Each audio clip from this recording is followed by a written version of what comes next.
لله رب العالمين والصلاة والسلام على أشرف الأنبياء والمرسلين وعلى آله وصحبه أجمعين.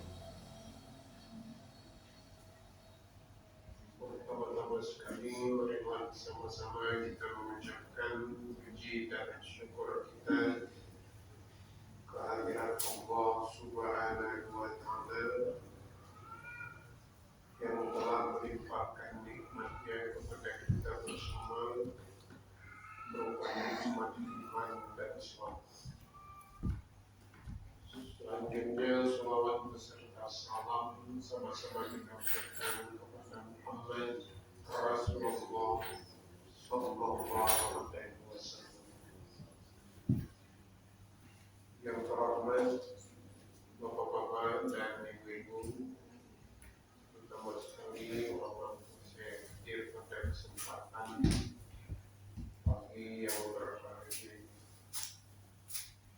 Sejak teman saya khusus kepada tentang pengajian Istiqomah Muda yang memberikan kepercayaan tausiah di majelis. Kenapa begitu saya menghormati khusus? Karena saya tahu betul tentang diri saya. Kami kalau diukur dengan ratusan atau ribuan tafsir yang ada ditulis oleh para ulama kita, yang paling saya bisa baca 2-3 biji Al-Quran ini.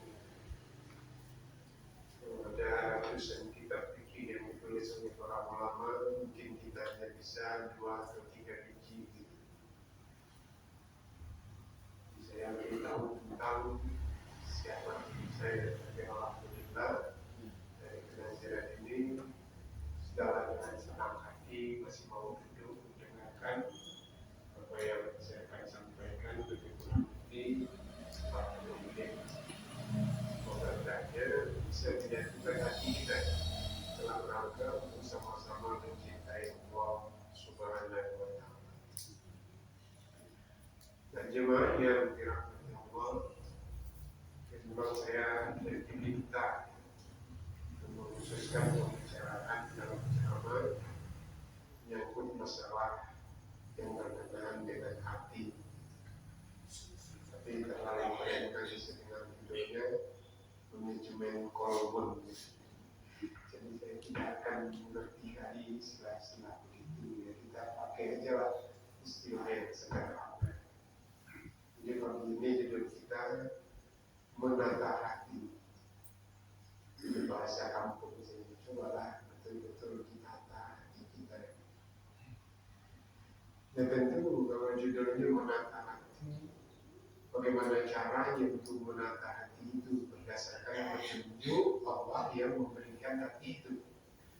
Dan kita nggak boleh pakai lagi petunjuk-petunjuk yang lain. Karena kita menyadari betul bahwa Allah yang menciptakan kita, termasuk hati tadi. Dan kalau mau kita kelola, kalau kita datang, harus pakai petunjuk yang datang dari Allah dan Rasul. Nah, kalau kita ingin menata hati ini, kita ambil dulu hanya 4 pilar utama dalam peribadatan kita yang berpengaruh besar untuk menata hati. Pertama, sholat. Itu tidak bisa main-main karena dia memang pengaruhnya besar sekali untuk menata hati kita. Yang kedua, kalau ulama menulisnya diletakkannya zakat. Yang kedua zakat, yang ketiga diletakkan haji, dan yang keempat baru dibikinnya puasa. Dalam menata hati itu ada yang membalik urutan rukun iman, rukun Islam. Yang pertama, hati bisa tertata lewat ibadah sholat. Hati bisa tertata dengan baik lewat ibadah zakat. Dan ketiga, hati bisa tertata baik lewat ibadah haji. Dan hati bisa tertata baik lewat ibadah puasa. Itu urutan yang ditulis oleh para ahli sesuai dengan yang saya maksud. kurang jelas itunya di kayak ada yang Jelasan dua kali itu kurang. Nah, itu yang kita bahas pada pagi hari ini. Tapi dengan bahasa yang singkat. Kita nggak bisa pakai bahasa yang terlalu rumit. Yang pertama, hati itu bisa tertata dengan baik lewat peribadatan sholat. Kenapa? Gitu, kalau kita bertanya, kenapa kok sholat bisa menata hati? Nah, karena sholat itu sebenarnya kalau bahasa sederhananya menyatukan kita dengan Tuhan. Tapi hati-hati, bukan menyatukan dalam arti personifikasi. Personifikasi artinya saya bisa menyatu dengan Tuhan. Itu nggak mungkin. Karena Allah laisa kamitslihi syai'un gitu. Kemudian Allah itu juga walam yakul lahu kufuwan ahad. Jadi kita nggak bisa menyatu. Tapi yang dimaksud menyatukan kita dengan Tuhan, kita bisa menampilkan hidup ini nanti kalau kita tata hati lewat sholat. Ya, hidup kita bisa sesuai dengan apa yang diinginkan Allah. Jadi kalau Allah ingin hambanya itu memang menjadi hamba yang beribadah, ya kita mau mengorbankan harta maupun diri kita untuk sesuai hidup ini dengan keinginan Allah, bukan keinginan hawa nafsu kita. Paham dulu maksudnya? Jadi sholat itu menata hati kita untuk bisa hidup sesuai dengan keinginan Allah. Karena orang sholat gak pernah ada dustanya. Dari mulai dia pandai sholat, Allah perintahkan takbir membuka sholatmu, sampai hari ini gak ada yang menipu itu. Ada di sini Pak, di Nurul Huda yang menipu? Gak ada. Kalau ditutup sholat itu dengan salam, ada sampai hari ini malas bersalam menutup sholat? Gak ada. Jujur terus 100%. Kecuali ada perbedaan-perbedaan dalam pemahaman. Jadi kita semenjak tadi takbir sampai salam itu gak ada satupun di hati kita ingin melanggar ketentuan sesuai dengan ingin kita, tapi kita ingin betul salat itu sesuai dengan keinginan Allah sampai hati kita berusaha untuk khusyuk. Nah, tapi jangan pula beberapa menit saja dalam sholat, begitu selesai udah gak sesuai lagi hidup dengan keinginan Allah. Itu yang harus diperhatikan. Jadi sholat itu sebenarnya mendidik kita untuk sesuai dengan hidup ini dengan keinginan Allah. Tapi itu unsur hatinya yang dididik. Nah, itu argumen pertamanya. Nah, yang keduanya, karena sholat itu sebagai sarana pendekatan di diri. Dalam bahasa agama disebut taqarrub ilallah. Jadi kita tadi begitu Allahu Akbar sampai salam, itu ibadah itu sebenarnya keberadaannya sebagai sarana kita sebagai seorang hamba untuk mendekatkan diri kita kepada Allah. Nah, menurut ulama kita, kalau kita dekat dengan Allah lewat peribadatan, itu pasti kita dapat kebersihan hati. Itu nggak bisa dibantah. Orang kalau lemah ibadahnya pasti hatinya nggak bersih. Tak usah orang periksa lah kita lah, asal lemah ibadah kita pasti. Kita banyak kali masalah nanti yang bersumber dari hati. Nah, tapi kalau kita dekat betul sungguh-sungguh ya, kepada Allah lewat peribadatan ini, yang paling pertama kita dapat setelah selesai sholat itu kebersihan hati.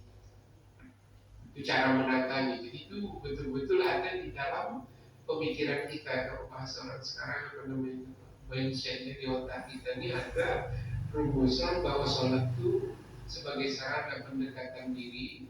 Teknis sholatnya dari takbir sampai salam, gunanya nanti agar kita mendapatkan kebersihan hati.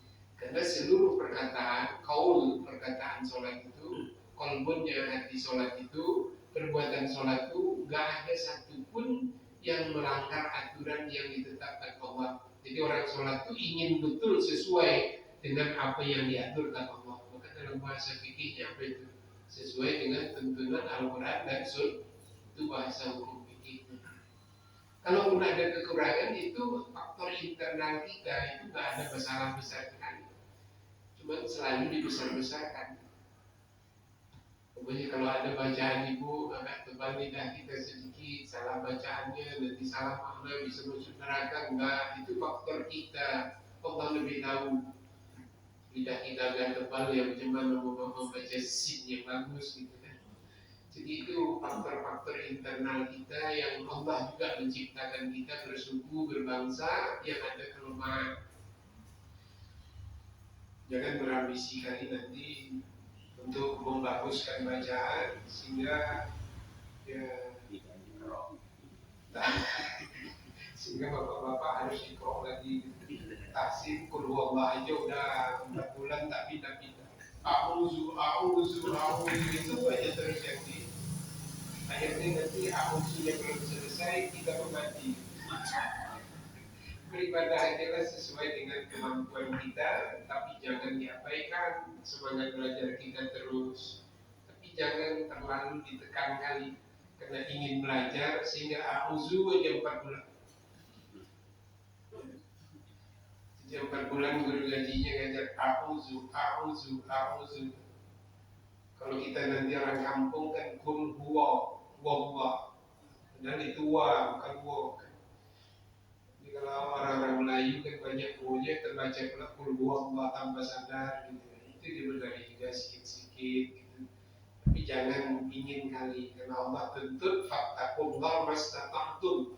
Beribadahlah kalian sesuai dengan kemampuan.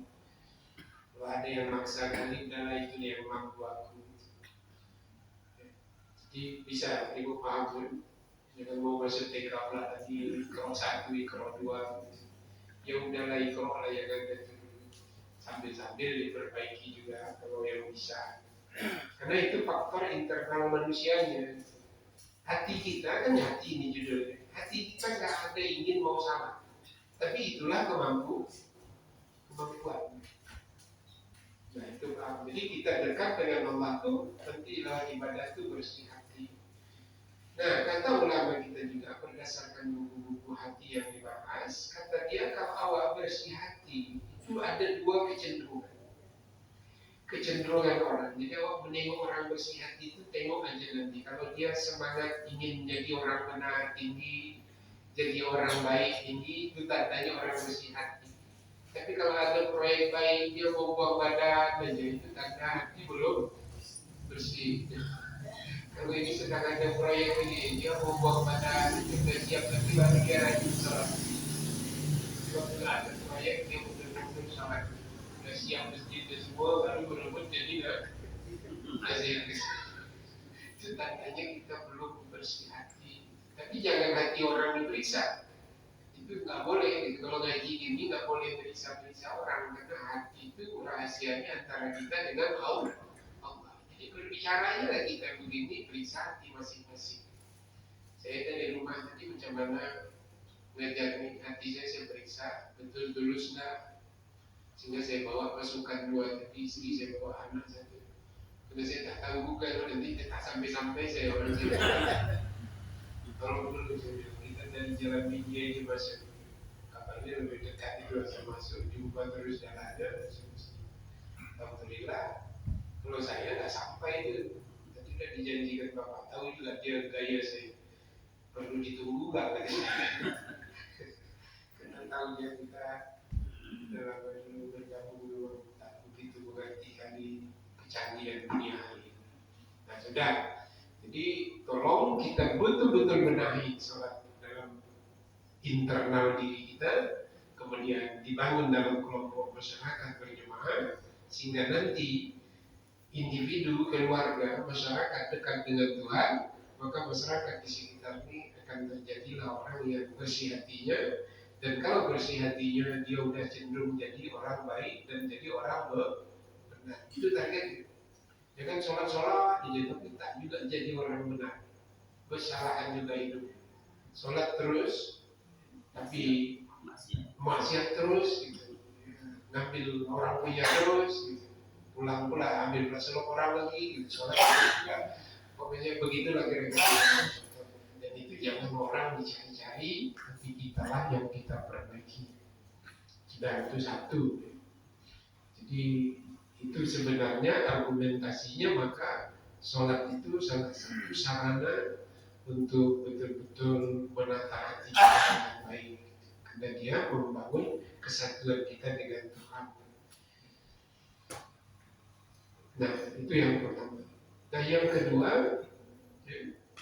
yang bisa membangun atau menata hati ini dengan baik adalah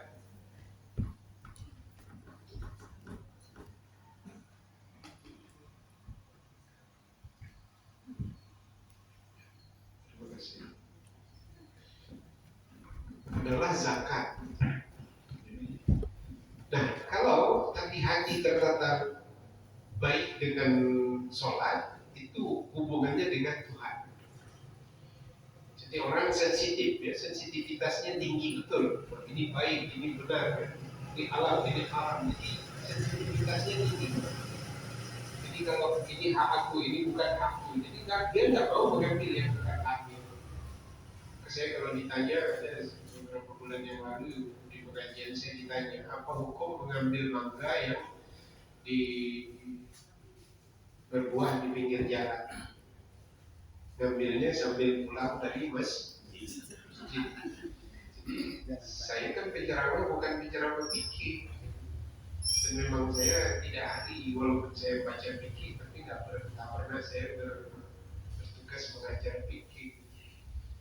Saya bilang saya nggak bisa lah membuat hukum, karena hukum itu banyak betul argumennya. Tapi kalau saya yang ibu tanya, ibu percaya sama saya, kita pakai aja teori akhlak. Teori akhlak bagaimana atau teori hati? Yang bukan waktunya jangan ambil dan selesai. Nggak usah hukum ditanya. Sekarang itu mangga ibu bukan nggak usah ambil dan selesai. Selamat. Jadi begitu kalau kita mau selamat. Itu orang yang sensitivitas tinggi kepada Allah begitu. Bukan dia punya dia. Tapi akan lahir dalam bentuk perilaku yang luar biasa. Ibu kalau dihidangkan makanan banyak kan, apa namanya itu Pak, yang makan diambil itu apa istilahnya? Ismana.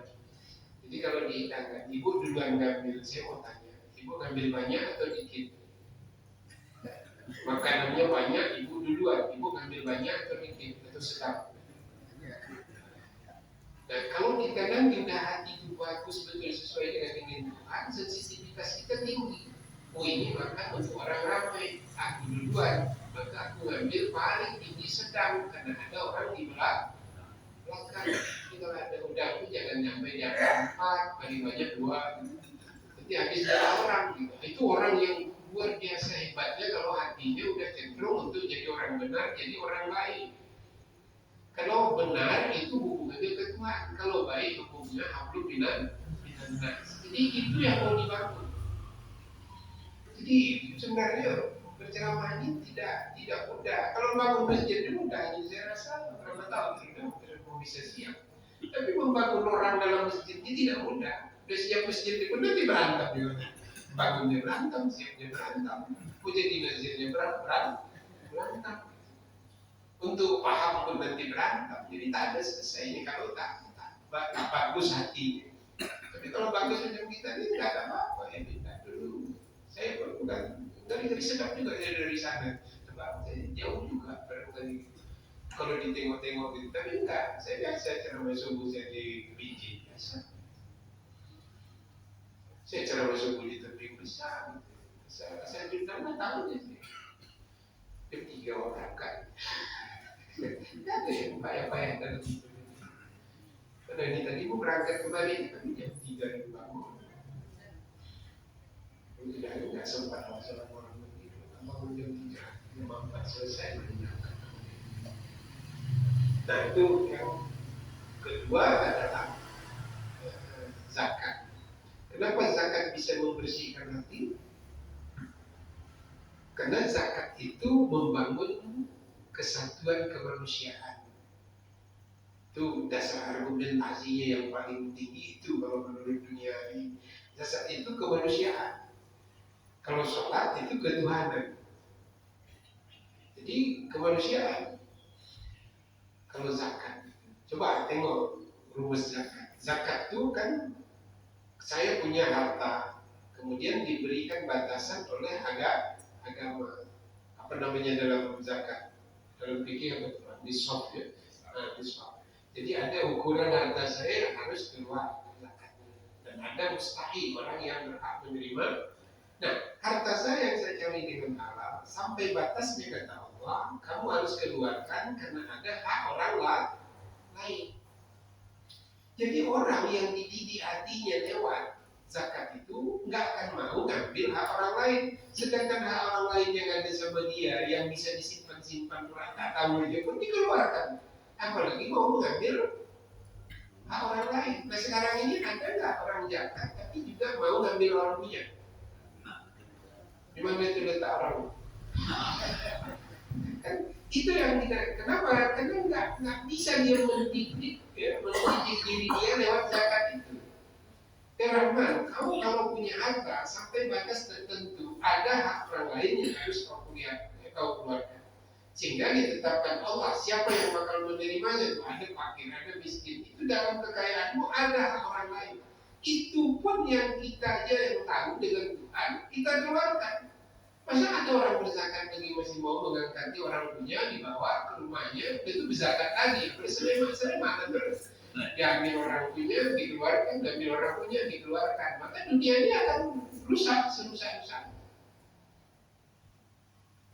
Ibu nampaknya mantap kali bukan betul bisa diterima bukan bisa orang kita bahasa kampung aja bahasa yang payah kan walaupun judulnya sampai manajemen kolom hati itu tidak mudah hati ini berbalik-balik dia hari ini bisa soleh lawak besok yang dinyanyikan dulu kan jaga hati lama-lama wak menyakiti hati juga jadi nggak bisa hati terus berbolak-balik tidak boleh tapi itu harus kita pegang ya. Saya sepakat judul itu menarik sekali memang itu kuncinya kalau mau membangun masyarakat karena kita ini kan digerakkan oleh itu ini kan casing aja maka kalau saya ngajar nggak ada orang tuh nggak ada yang tua karena yang hidup terus punya rumah orang tua casing aja casing ganti casing batang gigi ganti gigi terus ada tuh bongkar tempurungnya ganti tempurung kelapa kan bisa habis nanti mati jadi kalau casing ini bisa ada rusak tapi kalau rumahnya mana kalau orang yang hidup tapi kan di mana ada orang tua kita nggak ada istilah wah udah tua gitu nggak menjaga casing atau mati aja gitu kan begitu perlu ada juga tua begitu. Oke, jadi itu zakat. Jadi oleh karena itu kembangkanlah ya maksud saya kalau itu sebagai sarana mendidik, dididiklah diri kita. Walau sesusah apa kita, menarik becak pun kita kalau dapat 1 juta, ada hak orang lain itu kita keluarkan namanya infak mimma razaqnahum yunfiqun. Apalagi orang kaya apa? Ibu-ibu yang udah punya rumah itu kira-kira rezekinya dapat bangun rumah itu dari siapa? Dari Allah. Nah masjidnya rumah siapa? Rumah Allah. Jadi mana lebih besar rumahnya yang banyak uang yang lebih ibu gunakan untuk rumah ibu atau rumah Allah?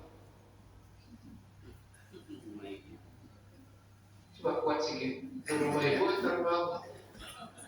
Ya kan begitu kalau hati awak bersih Tuhan ini sebelum apapun rumah aku ini aku ingin ya rumahmu sampai Rasul itu bilang kalian kalau sebesar sarang burung saja bisa kalian berpartisipasi ke rumah Allah kalian akan dibangunkan rumah nanti di hari akhirat sebesar sarang burung ini rumah awak sebesar sarang elang sedangkan masjid awak sebesar sarang pipit itu pun tanya tak bisa juga jadi jangan nunggu kaya. Nggak ada tuh kaya-kaya. Saya dulu waktu pertama saya pindah rumah saya menyewa. Begitu ceramah di masjid itu udahlah saya nggak ada duit lah. Tapi ceramah di masjid ini nggak usah dia bayar sampai mati. Di ke masjid saya. Di masjid rumah saya itu kalau saya ceramah nggak pernah dibayar. Karena mimma razaqnahum yunfiqun. termasuk ilmu. Jadi itu aja lah. Jadi udah lapang rezeki awak isi. Ya, seberapa awak bisa 2.000, bisa 3.000, tapi betul dari hati keluarnya, dipersiapkan betul sesuai dengan kemampuan kita. Insya Allah pasti nanti tertata, hati itu baik. Jadi hidup ini nggak ada awak gelisahkan. Ibu kira-kira dari hidup ini lebih banyak gelisahnya atau lebih banyak tenangnya selama ibu hidup? Yang mana kok senyum aja semua jawab? Yang mana? Nah coba saya tahu, kalau ibu dulu sebelum menikah ingin nggak menikah? Ingin. Sudah menikah dapat tenang atau dapat problem? Nah sudah menikah ingin nggak punya anak? Sudah dapat anak, dapat ketenangan atau dapat problem? Kan nggak ada selesainya kan? Sudah anak tadi menikah dapat menantu tadi datang ke tempat awak tadi datang ketenangan atau problem? Ketawa semua, berarti aman ini. Kan nggak ada kalau kita nggak punya hati yang tentram, tak bisa. Karena merespon seluruh persoalan yang tampil itu harus pakai hati. Kalau hati kita sudah sampai ke tingkat meninggung aja mutmainnah, mantap. Kalau sampai pula dia ke tingkat yang sempurna kamilah itu tak sanggup kita. Tapi mutmainnah itu udah tingkat paling tinggi untuk kita. Udah bisa hati yang tentram. Ya macam gini lah, ini kan udah tentram aja nih. Kan nanti habis ngaji nih baru ada problem balik. Ngaji ini tenang, mantap, ngaku semua. Sudah pulang itu banyak yang menggiling. Apalagi kamu selok dia. Nah sudah itu, jadi zakat tadi itu sebenarnya mendidik hati kita untuk tidak rakus terhadap harta ini, karena hak yang ada pada diri kita orang lain punya, kita kembalikan atas nama Tuhan dan Allah menetapkan siapa yang menerimanya. Jadi orang-orang seperti itu lahirlah akhlaknya nanti tidak akan mengambil hak orang lain. Kan hina kalau udah hak orang lain, jadi apa nanti ya macam di apa ya, di mana tuh daerahnya tuh kunci kereta nggak dicabut-cabut orang tuh, nanti kan terletak aja kunci rumah tuh macam tidak dikunci. Seharusnya kan begitu. Islam tuh kalau dia diterapkan begitulah nanti budaya. Ini sampai masjid pun pasang kunci ganda demi keamanan kendaraan, pasang kunci ganda. Mana ada aman, lapan pun kuncinya tak aman. Dia bisa membuat aman itu iman. Kuncilah kendaraan Anda, berserahlah bertawakal kepada Allah. Begitu harus sepatutnya. Jangan kunci pasang ganda supaya aman itu. Kalau awal mau bikin spanduknya, kunci kendaraan Anda dan bertawakal kepada Allah. Tawakal itu membuat awal aman. Kunci itu membuat usaha. Kuncinya itu kalau dikunci 8 pun kuncinya, kalau tak ada tawakalnya pasti apa? Jantungan juga. Gimana? Bisa diroba aja. Tempat saya mesti banyak nulis kunci ganda itu disuruh pasang. Mana dapatnya? Itu pagar rumah itu sehingga hilang rumahnya. Makin itu tanda orang, makin tinggi pagarnya itu makin tak aman. Karena pagar itu sendiri menunjukkan lahirnya karena tidak. Pagar itu kan untuk mengamankan. Tandanya kalau banyak kali pagarnya, tanda tidak aman. Apalagi sampai punya sampai mau zaman kan. Nah itu yang saya maksud, kalau hati ini sudah tertata, ya Allah, luar biasa. Nah baru yang ketiga. Yang ketiga, ya kita ini pakai langsung aja dulu di bulan-bulan berikutnya. Ada rezeki lagi baru kita tata dengan baik. Nah yang ketiga adalah tadi kita bicarakan haji. Haji itu sebenarnya apa? Kalau tadi kesatuan dengan Allah itu lewat sholat, kesatuan kemanusiaan, manusia sesama manusia itu adalah lewat zakat, infak dan sedekah. Haji itu kesatuan umat. Jadi walaupun kita orang Indonesia ini, kita bagian dari dunia. Jadi ngerti juga. Jangan ibu nanti mau pergi ke Makkah dengan gaya Indonesia aja sehingga benci aja. Aku benci jadi orang-orang hitam itu. Nabrak aja kerja. Itu juga saudara kita hamba Allah. Tak boleh awak di sana begitu.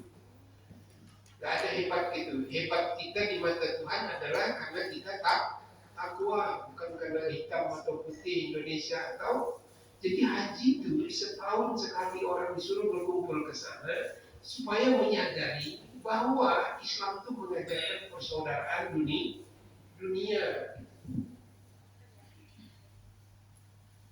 Jadi kita begitu sampai ke sana, seluruh dunia saudara kita yang Muslim datang bertemu di sana. Jadi itu yang kita ambil maknanya. Sehingga kita aman mau kemana saja, saya berjumpa cuma izalah kita tuh pasal di mana bertemu ucapkan salam, udah selesai. Assalamualaikum. Nah ini Muslim, udah nggak ada gangguan lagi. Kalau ada keperluan kita tolong, kita bantu. Kan begitu yang harus dibantu. Nah kalau kita semua udah arahnya membangun hidup di sana, dan di berapa ribu masjid itu bergerak ke sana, saya pikir bangsa ini pun akan bagus. Tapi betul-betul kita tahan. Saya masih yakin saya. Pergi Pak Termanto udah begitu sungguh dia. Tengok tadi berapa tuh di muka sana penceramah. Cuma foto saya yang belum masuk. Kita baru pagi. Nah, jadi itu kira-kira gambaran yang kita lihat membangun kesatuan umat. Artinya apa?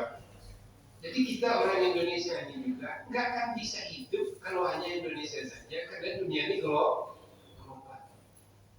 Ibu kira-kira itu pakai teleponnya, pakai senjatanya itu ada nggak negara lain yang buat senjata? Ada. Nah, jadi kalau awak tak sadar bahwa kita ada persaudaraan sedunia, udah payah nanti banyak lagi yang kita gunakan dalam hidup kita produk orang lain. Nah, jadi hati kita harus tertata sehingga kita nggak ada permusuhan sepanjang kita bisa menyadari ini, pasti kita nanti bisa bersatu umat itu dari mulai nanti dirinya, keluarganya, masyarakatnya, bangsanya dan umat. Karena di haji dididik untuk bertemu seluruh umat manusia dari seluruh penjuru dunia. Dididik kesadaran kesatuan umat itu harus ada di hati bahwa kita bersaudara. Itu makanya kita kan ada saudara kita yang nanti di negara lain susah, ada sumbangan dari Indonesia, kan begitu. Itu kan kesatuan hati kita sudah terbangun lewat peribadatan. Tapi jangan kalau sekarang ini ada istilahnya jangan dimobilisasi, dibiasakan partisipasi. Karena kalau mobilisasi nanti orang bergerak atas gerak mesin, berhenti mesinnya berhenti terus. Kalau partisipasi kita gerakkan masyarakat. Macam ini bisa aja nanti sumbangan dari pemerintah, dari orang kaya atau dari manusia punya masjid. Tapi di sini nggak berpartisipasi, itu nggak indah.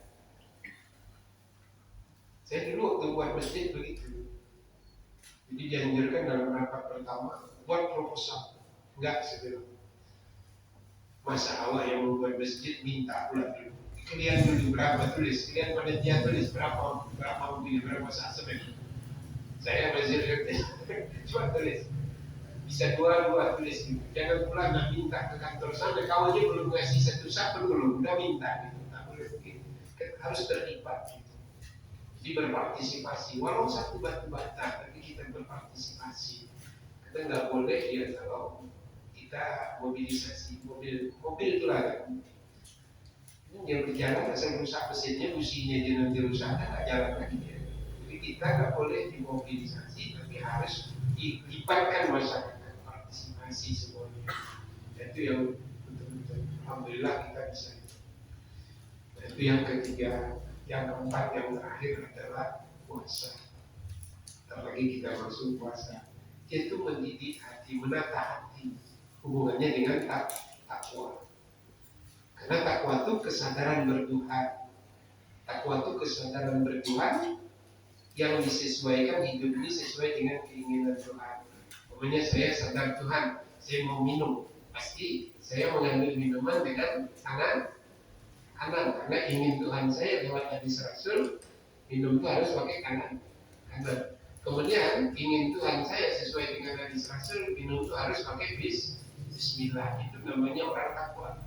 Kesadaran bertuhan dia itu memandu hidup dia. Jadi nggak ada ibu nanti tidak akan pernah mau ngambil minum dengan minum tangan kiri karena ada aturan Tuhan lewat Rasul minum harus memakai tangan kanan. Minum itu harus pakai Bismillah. Minum itu harus berdoa Allah membarik tanah. Jadi itu. Jadi kita semua teratur. Siapa yang mengatur itu? Hati. Nah menjaga hati tadi apa? Inilah yang 4 ini. Bukalah buku, apapun judulnya nanti. Judul yang paling menarik itu buku hari ini adalah Tazkiyatun Nafs. Ya.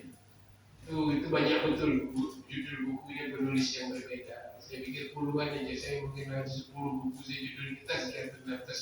Ujungnya semua ulama mengatakan kalau kalian mau menata hati kalian harus pakai sholat, pakai puasa, pakai zakat, pakai haji dan pakai hayati.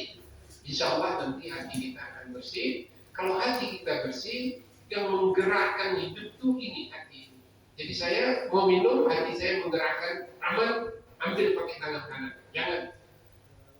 Jadi digerakkan, bukan hanya karena kebiasaan. Rahman, jangan kau minum itu, karena itu adalah rezeki dari Allah dan kau juga diciptakan Allah. Hubungkan kopi itu dengan dirimu dengan nama Allah. Bismillahirrahmanirrahim.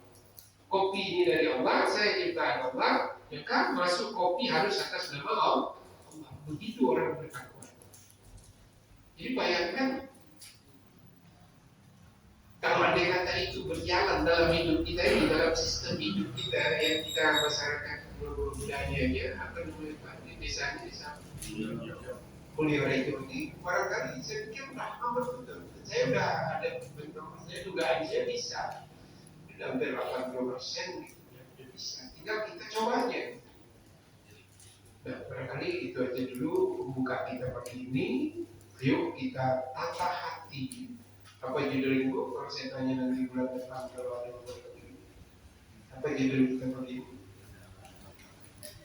Menata hati lewat rukun Islam. Itu aja judulnya. Menata hati lewat rukun Islam yang 4 itu. Ada 4 pilar ya, setelah syahadat ada 4 pilar, tapi urutannya itu kita ambil puasa di belakangkan. Ya, sholat membangun kesatuan kita dengan Allah, zakat membangun kesatuan kemanusiaan kita. Jadi kita nggak ada iri, orang kaya dengan orang miskin nggak ada iri. Karena orang kaya itu aja merasa ada hak orang lain pada diri dia keluarkan. Jadi orang miskin itu berdoa lagi dia, ya Allah, lapangkan lagi rezeki saudaraku kalau orang mati. Kan cantik. Jadi kemanusiaan namanya. Jadi ketuhanan kemanusiaan. Nah kemudian baru ke kesatuan umat. Bahwa kita ini nggak bisa hidup walaupun di satu negara. Dan negara kita ini memang banyak hutan. Tapi banyak orang dunia yang menikmati hutan kita itu dalam bentuk oksigen. Ya udahlah, impak kita aja lah itu, jangan pula minta bayar. Tuhan ini nggak minta bayar oksigen kan, dengan pula kita. Cuman jangan lupa dirontokkan hutan-hutan kita kan begitu. Nah kemudian baru kita masuk ke puasa. Puasa itu membangun ketakwaan personal kita ke Tuhan. Jadi akhirnya nanti datang kesadaran bertuhan itu menggerakkan hidup kita. Itulah namanya peradaban atau akhlak. Maka lahirlah orang yang berakhlakul karim, luar biasa. Jadi Rasul itu kekuatannya membangun dulu sehingga Islam itu luar biasa jayanya. Hanya kekuatan akhlak itu yang dibangun dari fondasi hati. Jadi kemudian kalau ada yang ingin ditanya silakan. Jadi katanya sekitar 40 menit. Berarti setengah 7 udah boleh pulang. Kalau jam saya ada 10 menit, ayo silakan. Gimana ya? Silakan teman, jangan yang payah-payah tadi. Tidak pandai tadi. Silakan. Kita ini kan selalu punya masalah kepada tetangga, kepada keluarga, kepada jiran-jiran juga, kepada kita diri sendiri. Tapi kadang-kadang kita terbentur untuk menyikapinya. Yang saya tanyakan, kalau kita mempunyai kesalahan kepada yang lain, bagaimana supaya kita berhati legowo, kalau bahasa apa ya, legowo besar hati gitu. Bagaimana Ustaz menyikapinya? Ini membuat judul bertahun-tahun. Pertanyaan.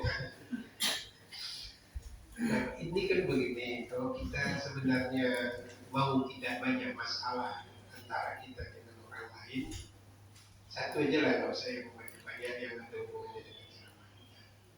Kita ini kan lemah pengetahuan kita tentang orang lain.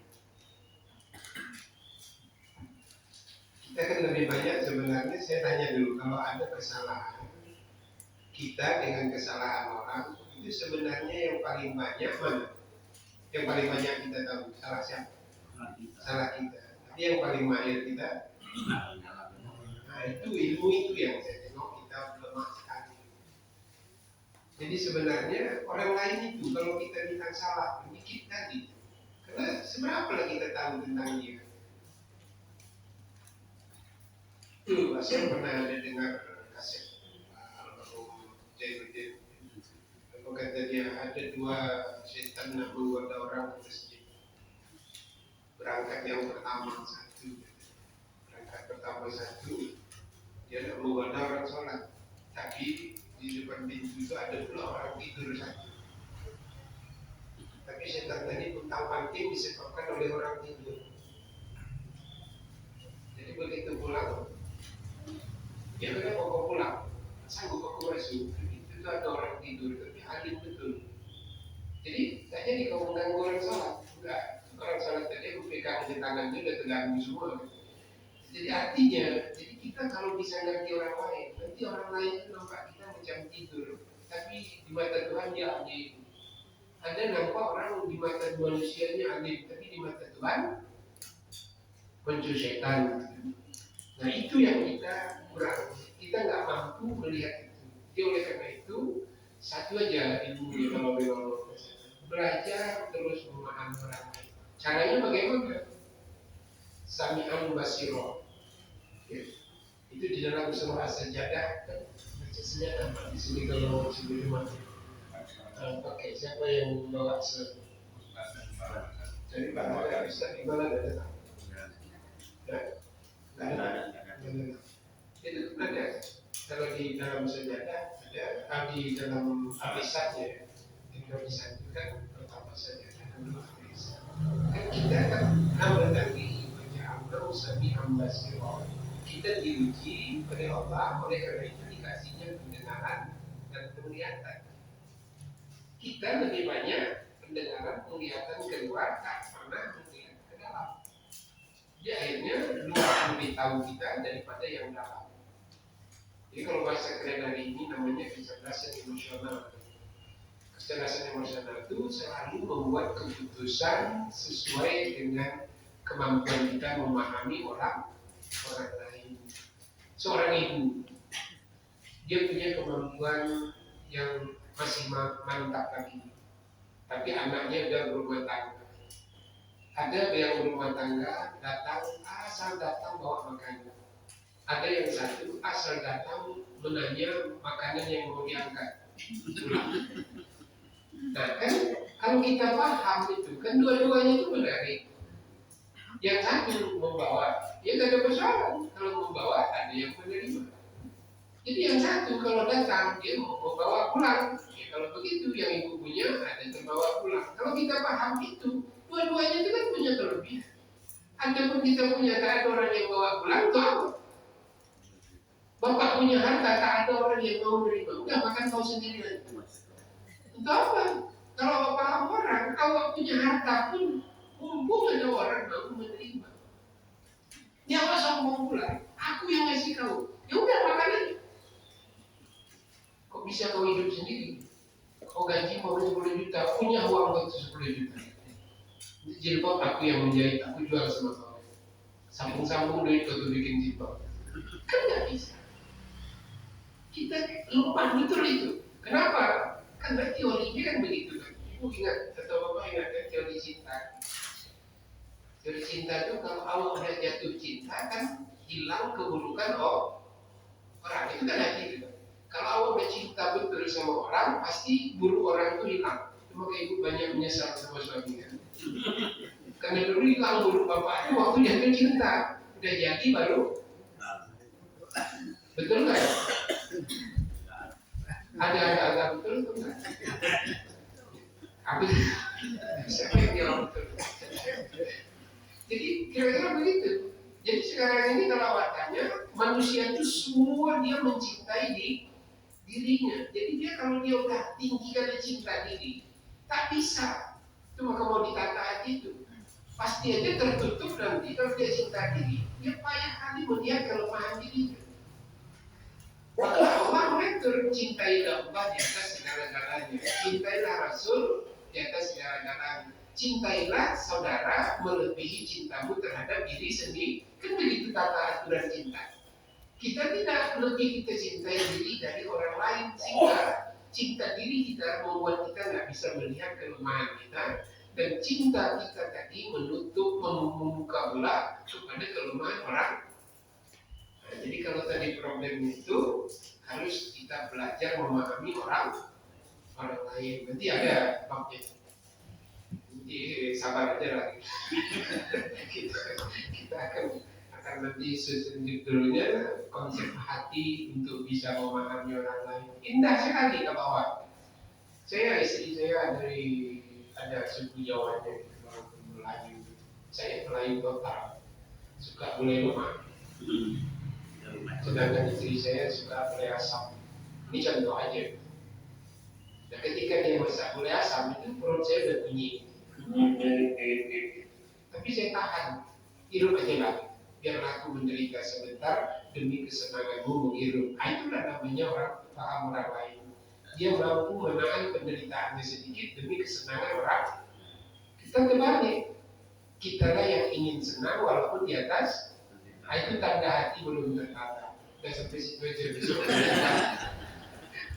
Mari kita bahas lagi, habis pula bahannya belum tertata. Demikian saja, mudah-mudahan bermanfaat.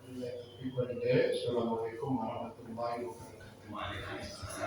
Bismillahirrahmanirrahim. Alhamdulillahirabbil alamin. Wassalatu wassalamu ala asyrafil anbiya'i wal mursalin wa ala alihi washabbihi ajma'in. ربنا تقبل منا إنك أنت السميع العليم وتب علينا إنك أنت التواب الرحيم. اللهم أرنا الحق حقا وارزقنا اتباعه وأرنا الباطل باطلا وارزقنا اجتنابه.